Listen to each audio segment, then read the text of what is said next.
ازيكم يا شباب، ازيكم بنات، ازيكم اصحابي، حبايبي، اخواتي، عاملين ايه؟ النهارده ان شاء الله باذن الله هنقارن، نعمل مقارنه جديده، مقارنه عامه، مقارنه شامله، مقارنه لشمال افريقيا او عرب افريقيا ايا كان، مقارنه عن اكتر دوله بتصدر واكتر دوله بتصدر ايه. مثلا كل دوله، مثلا مصر، ليبيا، تونس، مغرب، جزائر، كل دوله فيهم بتصدر ايه، وانا دوله بتصدر اكتر من الثانيه، وايه مجموع التصديرات. هنشوف مع بعض ان شاء الله المقارنه دي. فان شاء الله باذن الله الفيديو يعجبكم ان شاء الله، ونتثقف واتثقف معاكم ومكملين ان شاء الله في المقارنات. وان شاء الله ممكن الفتره الجايه مثلا حوار مثلا ان انا انوع من محتوى موجود، ونوعت بالفعل، والناس تفتكر او ناس ما افتكرتش. هو اساسا للاسف ان ما كانش فيه مشاهدات. هتلاقي يا جماعه عندي، بس انا عايز اعملها قايمه معينه كده، قائمه نزلت صورت في اماكن اثريه في مصر. كذا واحد قال لي طور او غير المحتوى او انوع وبتاع، وانا بالفعل نوعت، بس للاسف ما كانش فيه دعم، ما كانش فيه حاجه خليني اكمل في المحتوى ده. الصراحه كنت بنزل مجهود، يعني مجهود بدني ومجهود ذهني، حتى كنت بدفع فلوس وبروح وبعمل وبتاع، في الاخر ما كانش فيه اي مردود. فده اللي خلاني اوقف. يعني لو حابين مثلا ايه اكمل، خشوا اتفرجوا على الفيديوهات، قولوا لي رايكم وبتاع، وهل انزل اكمل في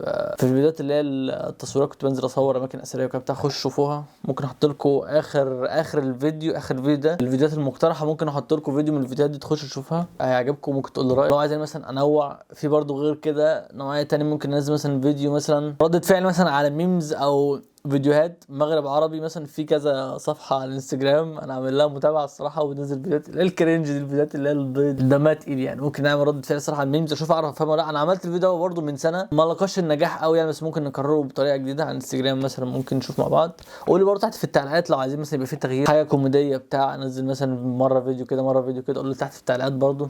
همسح عليكم، وانا طولت قوي في المقدمه، ويلا نبدا. مرحبا بكم. تسعى جميع الدول حول العالم إلى رفع معدل التصدير من أجل تحسين مستوى الاقتصاد، فكلما كانت قادرة على تصدير أكثر من السلع تحسن مستوى اقتصاد البلاد إلى الأفضل. فالتصدير يجلب العملة الأجنبية ويساهم في رفع الناتج المحلي الإجمالي للدول، ويصنع الفرص الوظيفية ويرفع مستوى دخل الأفراد، ويحسن من الحياة المعيشية للسكان. حديثنا في هذا الفيديو عن نوعية السلع التي يصدرها عرب أفريقيا، لكن قبل البدء المرجو المساعدة في دعم القناة بالضغط على زر الاشتراك وتفعيل جرس التنبيهات ليصلك كل جديد. نبدأ بأبعد بلد عربي إفريقي، هو جزر القمر، وهو بلد صغير عبارة عن 4 جزر تقع في أعماق المحيط الهندي شرق أفريقيا، وهي دولة ضعيفة اقتصاديا. ومن أهم صادرات هذا البلد هي الزهور والزيوت العطرية والسمك، بحيث تعيش في مياه المنطقة أغلى أنواع الأسماك، وتصدر الفحم الحجري الناتج عن البراكين الناشطة في البلاد، إلى جانب بعض المنتوجات الأخرى مثل الصابون والأسمنت والماعز والأبقار. ومعظم هذه الصادرات موجهة لتركيا والسعودية وإيطاليا وفرنسا وسنغافورة، ويبلغ معدل الصادرات حوالي 26% من الناتج المحلي الإجمالي للدولة. أما البلد الثاني في القائمة هو الصومال، وهو بلد عربي يقع في منطقة القرن الأفريقي، وتعتبر الصومال واحدة من أفقر دول العالم. ومن أهم صادرات الصومال هي المواشي واللحوم والحليب والجلود والأسماك والموز والسمسم، كما تصدر أيضا الليمون المجفف والفحم الصومالي الذي يعرف بجودة عالية. أما البلد الثالث، طبعا شايفين يا جماعه جزر القمر والصومال بلاد عربيه، لسه بلد جزر القمر لسه بلد صغيره.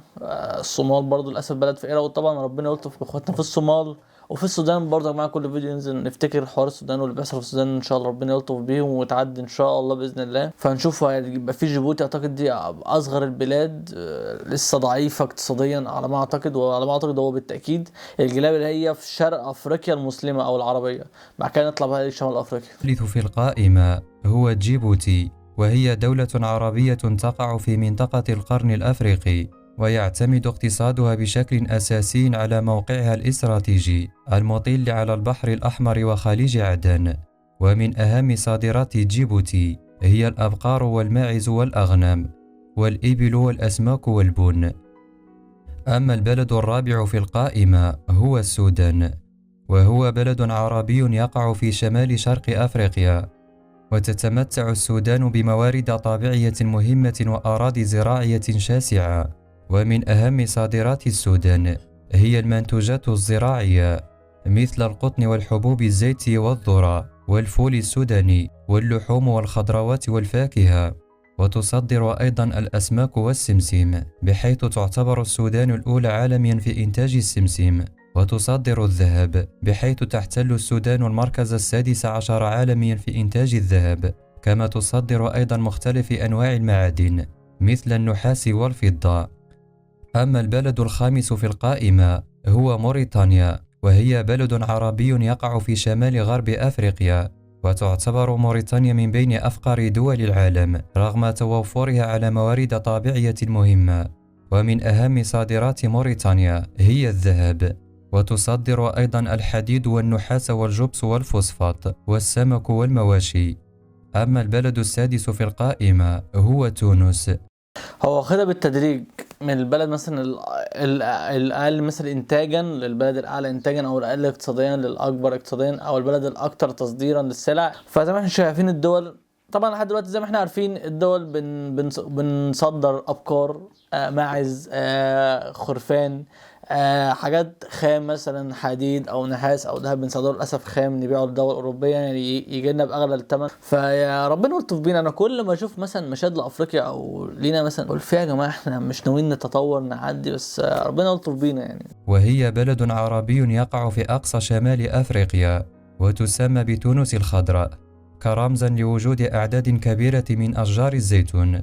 ومن أهم صادرات البلاد هي زيت الزيتون الذي يتميز بجودة عالية. وتصدر نوعا غاليا من الصابون المصنوع من زيت الزيتون ومواد طبيعية أخرى، إلى جانب الحمضيات والخضروات الطازجة.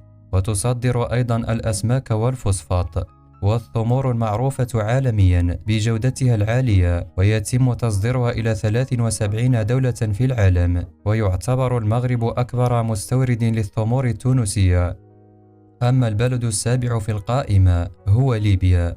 كانت ليبيا قبل 10 سنوات من أغنى الدول الأفريقية من حيث دخل الأفراد، لكن مع الأسف الشديد أصيب هذا البلد بمرض الفتنة. حدث ذلك بعد الربيع العربي ومقتل معمر القذافي. ومن أهم صادرات ليبيا اليوم هي النفط الخام الذي يمثل أكثر من 96% من حجم صادرات البلاد، بكون ليبيا من بين أكبر منتجي النفط في أفريقيا، وتمتلك أكبر احتياطي من النفط في القارة، وتمتلك احتياطي من الغاز يقدر ب52 طن. وتصدر ليبيا أيضا الأسماك والثمر والعسل والزيتون والحديد والأسمدة والبلاستيك. أما البلد الثامن في القائمة هو المغرب. يعتبر المغرب هو أهم شريك اقتصادي للاتحاد الأوروبي. ومن أهم صادرات المغرب هي الخضروات والفاكهة، خاصة الحمضيات والطماطم. ويحتل المرتبة الأولى عالميا في تصدير الفوسفات وسمك السردين. ويصدر المغرب أيضا السيارات المصنعة داخل المملكة، على رأسها سيارات داسيا وبيجو. كما يصدر هياكل الطائرات والآلات الصناعية وأسلاك السيارات والنسيج والجلديات. ويعتبر المغرب من أكثر الدول العربية التي حققت مكانة مهمة في تصنيع السيارات، وهو الأول عربيا وأفريقيا في هذا المجال. ومن أهم شركاء التصدير الرئيسيين للمملكة المغربية هو الاتحاد الأوروبي ودول الخليج والدول الأفريقية وأمريكا والمملكة المتحدة الأمريكية. أما البلد التاسع في القائمة هو الجزائر. تعتبر الجزائر من الدول الغنية بالموارد الطبيعية، على رأسها الغاز والنفط والحديد والفوسفات. وهي عضو في منظمة أوبك الخاصة بالدول المصدرة للنفط في العالم. ومن أهم صادرات الجزائر هو الغاز الطبيعي، بحيث تعتبر الجزائر أكبر مصدر للغاز في قارة أفريقيا. وتصدر أيضا النفط الخام والحديد والأسمدة المعدنية والكيميائية والأزوتية. أما فلاحيا فتصدر الجزائر الثمور المعروفة عالميا بجودتها العالية. ومن أهم شركاء التصدير الرئيسيين للجزائر هي إيطاليا وفرنسا وروسيا وإسبانيا والبرتغال. أما البلد العاشر والأخير في القائمة هو مصر. تعتبر مصر من أهم الدول العربية التي تلعب دورا مهما في التصدير والاستيراد، ومن أهم صادرات مصر هي المنتوجات الزراعية على رأسها البطاطس والبصل والطماطم والعنب والبطيخ والفراولة والأرز. شايفين تفصيل العنب والفلافل؟ هو حاجة حلوة يعني، بس عايزين في نشوف حاجات تانية ما شاء الله. عايزين حاجات كده صناعة ولا بتاع، برضو مزروعات. قول لي بقى مزروعات ونفط بحاجة جديدة قوي يعني. وغيرها من المواد الفلاحية الأخرى. كما تصدر مصر الكهرباء إلى الأردن وفلسطين بواسطة أسلاك كهربائية مباشرة. كما تصدر مصر الثمور إلى الصين، وتعتبر مصر هي أكبر مصدر للحديد في العالم العربي. وتصدر السلع الهندسية والإلكترونية والسيارات، وتصدر الأدوية ومنتجاتها والزجاج، وهي الأولى في أفريقيا في تصدير هذا المنتوج.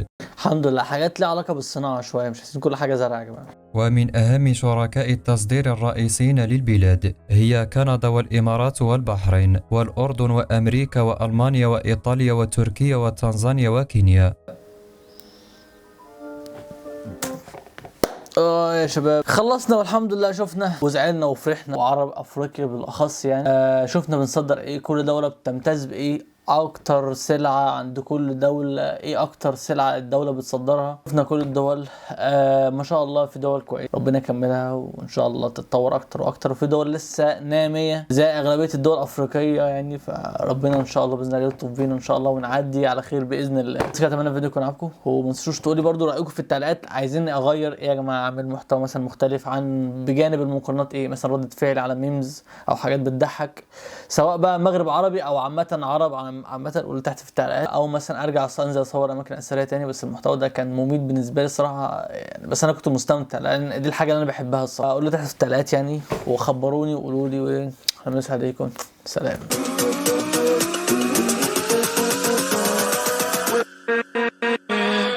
with